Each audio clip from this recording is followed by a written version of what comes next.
BDR হত্যাকাণ্ডে বিস্ফোরক আইনে করা মামলায় ২৩৯ বিডিআর জওয়ানের জামিনের আদেশ আজ।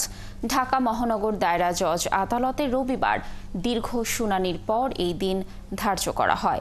এদিকে রবিবার আদেশ হবে এমন খবরে আদালতে ভিড় করেন বিডিআর জওয়ানদের স্বজনরা। এর আগে বৃহস্পতিবার কেরানীগঞ্জে ঢাকা কেন্দ্রীয় কারাগারের বিশেষ আদালতের বিচারক শুনানি শেষে আদেশে আজকের দিন ঠিক করেন।